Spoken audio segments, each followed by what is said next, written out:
ओम brim बृहस्पतये नमः। आज हम सब बृहस्पतिवार व्रत कथा का श्रवण करेंगे। देव गुरु बृहस्पति को बुद्धि और शिक्षा का कारक माना जाता है। गुरुवार को बृहस्पति देव की पूजा करने से धन, विद्या, मान, सम्मान, प्रतिष्ठा और कई अन्य मनोवांछित फल की प्राप्ति होती है। गुरुवार को भगवान बृहस्पति की पूजा का विधान है। गुरुवार के दिन व्रत और कथा सुनने से घर परिवार में सुख समृद्धि बनी रहती है। कथा के अनुसार प्राचीन काल की बात है। किसी राज्य में एक बड़ा प्रतापी और दानी राजा राज करता था।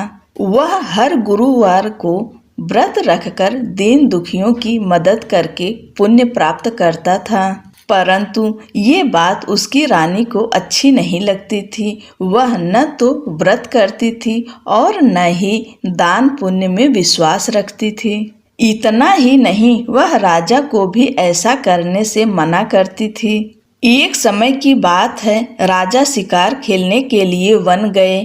घर पर रानी और दासी थी। उसी समय गुरु बृहस्पति देव साधु का रूप धारण कर राजा के दरवाजे पर भिक्षा मांगने आए। साधु ने जब रानी से भिक्षा मांगी तो वह कहने लगी, हे साधु महाराज, मैं इस दान पुण्य से तंग आ गई हूँ। आप कोई ऐसा उपाय बताएं जिससे कि सारा धन नष्ट हो जाए और मैं आराम से रह सकूं। इतना सुनकर बृहस्पति देव ने कहा, हे देवी, तुम बड़ी विचित्र हो। संतान और धन से कोई दुखी होता है क्या? अगर अधिक धन है तो इसे शुभ कार्यों में लगाओ। कुंवारी कन्याओं का विवाह कराओ। विद्यालय और बाग बगीचे का निर्माण कराओ, जिससे तुम्हारे दोनों लोग सुधरें। परंतु साधु की इन बातों से रानी को खुशी नहीं हुई। उसने कहा कि मुझे ऐसे धन की आवश्यकता नहीं है जिसे मैं दान दूं और जिसे संभालने में मेरा सारा समय नष्ट हो जाए। तब साधु ने कहा, अगर तुम्हारी ऐसी इच्छा है तो मैं जैसा तुम्हें बताता हूँ तुम वैसा ही करना। गुरुवार के दिन तुम घर को गोबर से लीपना, अपने बालों को पीली मिट्टी से धोना, राजा से हजामत बनाने को कहना, भोजन में मांस मदिरा का प्रयोग करना, कपड़े धोबी के यहाँ धुलने देना। इस प्रकार 7 बृहस्पतिवार करने से तुम्हारा समस्त धन नष्ट हो जाएगा। इतना कहकर साधु के रूप में बृहस्पति देव अंतर्ध्यान हो गए। साधु के अनुसार कई बातों को पूरा करते हुए रानी को केवल 3 बृहस्पतिवार ही बीते थे कि उसकी समस्त धन संपत्ति नष्ट हो गई। भोजन के लिए राजा का परिवार तरसने लगा। एक दिन राजा ने रानी से बोला कि हे रानी, तुम यहीं रहो, मैं दूसरे देश को जाता हूँ, क्योंकि यहाँ पर सभी लोग मुझे जानते हैं, इसलिए मैं छोटा कार्य नहीं कर सकता। ऐसा कहकर राजा दूसरे देश चला गया। वहाँ वह जंगल से लकड़ी काट कर लाता और शहर में बेचता। इस तरह वह अपना जीवन व्यतीत करने लगा। इधर राजा के परदेश जाते ही रानी और दासी दुखी रहने लगीं। एक बार रानी और दासी को 7 दिन तक बिना भोजन के रहना पड़ा। तो रानी ने अपनी दासी से कहा, हे दासी, पास ही के नगर में मेरी बहन रहती है। वह बड़ी धनवान है। तू उसके पास जा और कुछ ले आ, ताकि थोड़ी बहुत गुजर बसर हो जाए। दासी रानी की बहन के पास गई। उस दिन गुरुवार था और रानी की बहन उस समय बृहस्पतिवार व्रत की कथा सुन रही थी। दासी ने रानी की बहन को अपनी रानी का संदेश दिया, लेकिन रानी की बड़ी बहन ने कोई उत्तर नहीं दिया। जब दासी को रानी की बहन से कोई उत्तर नहीं मिला तो वह बहुत दुखी हुई और उसे क्रोध भी आया। दासी ने वापस आकर रानी को सारी बात बता दी।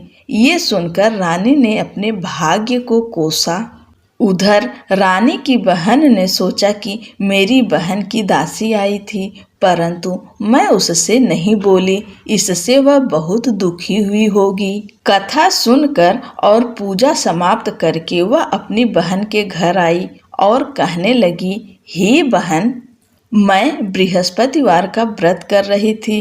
तुम्हारी दासी मेरे घर आई थी, परंतु जब तक कथा होती है तब तक न उठते हैं और ना ही बोलते हैं, इसलिए मैं नहीं बोली। बताओ दासी क्यों आई थी?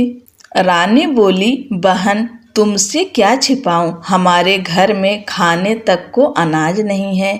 ऐसा कहते कहते रानी की आंखें भर आई। उसने दासी समेत पिछले 7 दिनों से भूखे रहने की पूरी बात अपनी बहन को बता दी। रानी की बहन बोली, देखो बहन, भगवान बृहस्पति देव सबकी मनोकामनाओं को पूर्ण करते हैं। देखो, शायद तुम्हारे घर में अनाज रखा हो। पहले तो रानी को विश्वास नहीं हुआ, पर बहन के आग्रह करने पर उसने दासी को अंदर भेजा तो उसे सचमुच अनाज से भरा एक घड़ा मिल गया। ये देखकर दासी को बड़ी हैरानी हुई। दासी रानी से कहने लगी, हे रानी, जब हमको भोजन नहीं मिलता तो हम व्रत ही करते हैं, इसलिए क्यों न इनसे व्रत और कथा की विधि पूछ ली जाए ताकि हम भी व्रत कर सकें। तब रानी ने अपनी बहन से बृहस्पतिवार व्रत के बारे में पूछा। उसकी बहन ने बताया, बृहस्पतिवार के व्रत में चने की दाल और मुनक्का केले की जड़ में अर्पित करें तथा दीपक जलाएं, व्रत कथा सुने और पीला भोजन ही करें। इससे बृहस्पति देव और भगवान विष्णु प्रसन्न होते हैं। व्रत और पूजा की विधि बताकर रानी की बहन अपने घर लौट गई। 7 दिन बाद जब गुरुवार आया तो रानी और दासी ने व्रत रखा। वह घुड़साल में जाकर चना और गुड़ लेकर आई। फिर उससे केले की जड़ तथा विष्णु भगवान की पूजा की। अब पीला भोजन की चिंता को लेकर दोनों बहुत दुखी हुई। चूँकि उन्होंने व्रत रखा था, इसलिए बृहस्पति देव उनसे प्रसन्न थे। वह एक साधारण व्यक्ति का रूप धारण कर 2 थालों में पीला भोजन दासी को दे गए। भोजन को पाकर दासी प्रसन्न हुई और फिर रानी के साथ मिलकर भोजन ग्रहण किया। उसके बाद वे सभी गुरुवार को व्रत और पूजन करने लगीं। बृहस्पति भगवान की कृपा से उनके पास फिर से धन संपत्ति आ गई, परंतु रानी फिर से पहले की तरह आलस्य करने लगी। तब दासी बोली, देखो रानी, तुम पहले भी इस प्रकार आलस्य करती थी। तुम्हें धन रखने में कष्ट होता था, इस कारण सभी धन नष्ट हो गया, और अब जब भगवान बृहस्पति की कृपा से धन मिला है तो तुम्हें फिर से आलस्य होता है। रानी को समझाते हुए दासी कहती है कि बड़ी मुसीबतों के बाद हमने यह धन पाया है, इसलिए हमें दान पुण्य करना चाहिए, भूखे मनुष्यों को भोजन कराना चाहिए और धन को शुभ कार्यों में खर्च करना चाहिए, जिससे तुम्हारे कुल का यश बढ़ेगा, स्वर्ग की प्राप्ति होगी और पितृ प्रसन्न होंगे। दासी की बात मानकर रानी अपना धन शुभ कार्यों में खर्च करने लगी, जिससे पूरे नगर में उसका यश फैलने लगा। उधर एक दिन राजा दुखी होकर जंगल में एक पेड़ के नीचे आसन जमाकर बैठ गया। वह अपनी दशा को याद करके व्याकुल होने लगा। बृहस्पतिवार का दिन था। एकाएक उसने देखा कि निर्जन वन में एक साधु प्रकट हुए। वह साधु वेश में स्वयं बृहस्पति देवता थे। लकड़हारे के सामने आकर बोले, हे लकड़हारे, इस सुनसान जंगल में तू इतना चिंता मग्न क्यों बैठा है? लकड़हारे ने दोनों हाथ जोड़कर प्रणाम किया और उत्तर दिया, हे महात्मा जी, आप सब कुछ जानते हो, मैं क्या कहूँ। यह कहकर रोने लगा और साधु को अपनी आत्मकथा सुनाई। महात्मा जी ने कहा, तुम्हारी स्त्री ने बृहस्पति के दिन बृहस्पति भगवान का निरादर किया है, जिसके कारण रुष्ट होकर उन्होंने तुम्हारी यह दशा कर दी है। अब तुम चिंता को दूर करके मेरे कहने पर चलो तो तुम्हारे सब कष्ट दूर हो जाएंगे और भगवान पहले से भी अधिक संपत्ति देंगे। तुम बृहस्पति के दिन कथा किया करो। 2 पैसे के चने मुनक्का लाकर उसका प्रसाद बनाओ और शुद्ध जल से लोटे में शक्कर मिलाकर अमृत तैयार करो। कथा के पश्चात अपने सारे परिवार और सुनने वाले प्रेमियों में अमृत व प्रसाद बांटकर आप भी ग्रहण करो। ऐसा करने से भगवान तुम्हारी सब मनोकामनाएं पूरी करेंगे। साधु के ऐसे वचन सुनकर लकड़हारा बोला, हे प्रभु, मुझे लकड़ी बेचकर इतना पैसा नहीं मिलता जिससे भोजन के उपरांत कुछ बचा सकूं। मैंने रात्रि में अपनी स्त्री को व्याकुल देखा है। मेरे पास कुछ भी नहीं जिससे मैं उसकी खबर मंगा सकूं। साधु ने कहा, हे लकड़हारे, तुम किसी बात की चिंता मत करो। बृहस्पति के दिन तुम रोजाना की तरह लकड़ियां लेकर शहर को जाओ। तुमको रोज से दुगुना धन प्राप्त होगा, जिससे तुम भली भांति भोजन कर लोगे तथा बृहस्पति देव की पूजा का सामान भी आ जाएगा। इतना कहकर साधु अंतर ध्यान हो गए। धीरे धीरे समय व्यतीत होने पर फिर वही बृहस्पतिवार का दिन आया। लकड़हारा जंगल से लकड़ी काट कर शहर में बेचने गया। उसे उस दिन और दिन से अधिक पैसा मिला। राजा ने चना, गुड़ आदि लाकर गुरुवार का व्रत किया। उस दिन से उसके सभी क्लेश दूर हुए, परंतु जब दोबारा गुरुवार का दिन आया तो बृहस्पतिवार का व्रत करना भूल गया। इस कारण बृहस्पति भगवान नाराज हो गए। उस दिन उस नगर के राजा ने विशाल यज्ञ का आयोजन किया तथा शहर में यह घोषणा करा दी कि कोई भी मनुष्य अपने घर में भोजन न बनावे न आग जलावे। समस्त जनता मेरे यहाँ भोजन करने आवे। इस आज्ञा को जो न मानेगा उसे फांसी की सजा दी जाएगी। इस तरह की घोषणा संपूर्ण नगर में करवा दी गई। राजा की आज्ञा अनुसार शहर के सभी लोग भोजन करने गए, लेकिन लकड़हारा कुछ देर से पहुंचा। इसलिए राजा उसको अपने साथ घर लिवा ले गए और ले जाकर भोजन करा रहे थे तो रानी की दृष्टि उस खूंटी पर पड़ी जिस पर उसका हार लटका हुआ था। वह वहां पर दिखाई नहीं दिया। रानी ने निश्चय किया कि मेरा हार इस मनुष्य ने चुरा लिया है। उसी समय सिपाहियों को बुलाकर उसको कारागार में डलवा दिया। जब लकड़हारा कारागार में पड़ गया और बहुत दुखी होकर विचार करने लगा कि न जाने कौन से पूर्व जन्म के कर्म से मुझे यह दुख प्राप्त हुआ है, और उसी साधु को याद करने लगा जो कि जंगल में मिला था। उसी समय तत्काल बृहस्पति देव साधु के रूप में प्रकट हुए और उसकी दशा को देखकर कहने लगे, अरे मूर्ख, तूने बृहस्पति देव की कथा नहीं करी, इस कारण तुझे दुख प्राप्त हुआ है। अब चिंता मत कर। बृहस्पतिवार के दिन कारागार के दरवाजे पर 4 पैसे पड़े मिलेंगे। उनसे तू बृहस्पति देव की पूजा करना, तेरे सभी कष्ट दूर हो जाएंगे। बृहस्पति के दिन उसे 4 पैसे मिले। लकड़हारे ने कथा कही। उसी रात्रि को बृहस्पति देव ने उस नगर के राजा को स्वप्न में कहा, हे राजा, तुमने जिस आदमी को कारागार में बंद कर दिया है वह निर्दोष है। वह राजा है, उसे छोड़ देना। रानी का हार उसी खूंटी पर लटका है। अगर तू ऐसा नहीं करेगा तो मैं तेरे राज्य को नष्ट कर दूंगा।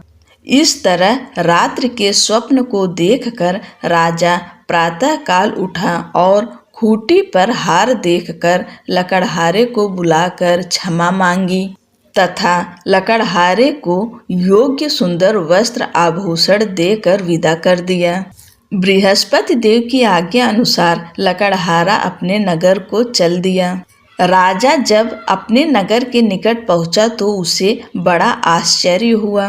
नगर में पहले से अधिक बाग, तालाब, कुएं तथा बहुत ही धर्मशाला, मंदिर आदि बन गई है।